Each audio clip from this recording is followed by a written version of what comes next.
हाँ students and friends, आज मैं फिर एक वीडियो देने जा रहा हूँ 5 वर्ड्स का। 5 ऐसे वर्ड्स हैं जो इधर 1-2 दिन में आप न्यूज़पेपर में पढ़े होंगे, हिंदी में भी और इंग्लिश में भी। अभी आपने देखा है कि दक्षिण पश्चिम अफ्रीका के कई देशों में सैनिक द्वारा सत्ता परिवर्तन किया गया। जैसे अभी हाल ही में 2-4 दिन पहले बुर्किना फासो में हुआ, उससे पहले सूडान में हुआ, उससे पहले चाड में हुआ। इस तरह से कई देशों में इधर देखा जा रहा है कि सैनिक विद्रोह के द्वारा सत्ता परिवर्तन किया जा रहा है। तो जब किसी भी देश की सेना, इस बात को ध्यान रखिएगा, जब किसी भी देश की सेना वहाँ की चुनी हुई सरकार को अपदस्थ कर, यानी कि उसे हटाकर और खुद सेना अपने हाथों में सत्ता को लेती है, उस परिस्थिति को हम लोग कू बोलते हैं, COUP, कू।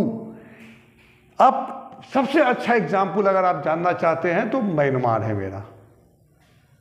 हम अपने म्यांमार में हम लोग देखे हैं कि किस प्रकार आंग सांग सू की किस सरकार को हटाकर सेना ने अपना सत्ता कब्जा किया।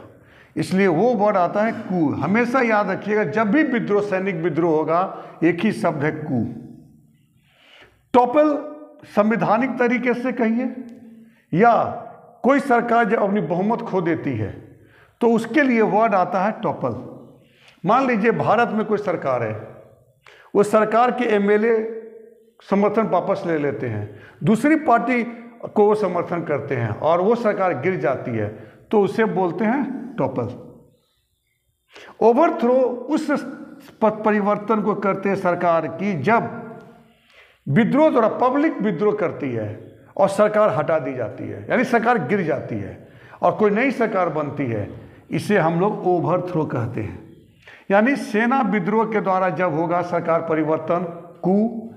जब संवैधानिक प्रक्रियाएं द्वारा होगी तो टॉपल, और जब विद्रोह के द्वारा, यानी कि पब्लिक विद्रोह कर दी और उसके द्वारा अगर सत्ता परिवर्तन होता है तो होता है ओवरथ्रो। इसका सबसे अच्छा एग्जाम्पल आपको म्यांमार है, सूडान है और बुर्किना फासो है। टॉपल भारत में कितनी सरकारें बदलते रहती है आप देखते हैं, और ओवरथ्रो जैसे अभी हाल ही में आप अफगानिस्तान में देख सकते हैं। अफगानिस्तान में तालिबान ने अमेरिका समर्थित सरकार को हटाकर खुद सत्ते में आई, तो इस प्रकार की सरकार जब आती है तो ओवरथ्रो कहते हैं। जब एक बार ईरान में विद्रोह हुआ तो 1977 के में, और वहाँ पर सरकार को हटाकर एक नई सरकार बनी थी, तो उसे बोलते ओवरथ्रो। ये 3 है सत्ता परिवर्तन की से जुड़ी हुई शब्द। अगर आपको तीनों दिया जाता है फिलर में या कहीं भी बोलने की भी बात आती है तो आप परिस्थिति देखकर बोलिएगा। सैनिक द्वारा सत्ता परिवर्तन कू, संवैधानिक प्रक्रिया द्वारा जब होता है टॉपल, और पब्लिक जब विद्रोह करके किसी कारण से बदली जाती है तो ओवरथ्रो।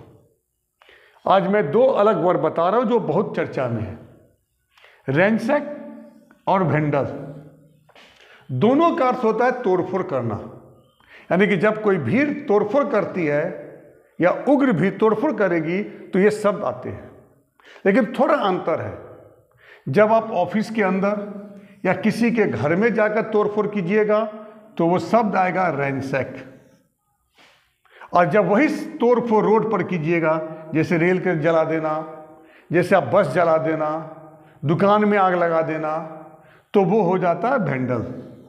यानी कि मान लीजिए कोई मजदूर यूनियन विद्रोह कर रहा है, प्रदर्शन कर रहा है, और वो मैनेजर के ऑफिस में जाकर तोड़फोड़ करता है, तो वो हो जाएगा रैंसैक। और वही मजदूर जब रोड पर बस जलाने लग जाती है, गाड़ियां जलाती है, तो उसे बोलते हैं वेंडल। यानी 2 शब्द है तोड़फोड़ के लिए, रैंसैक और वेंडल। घर के अंदर रैंसैक, घर के बाहर वेंडल। That's all.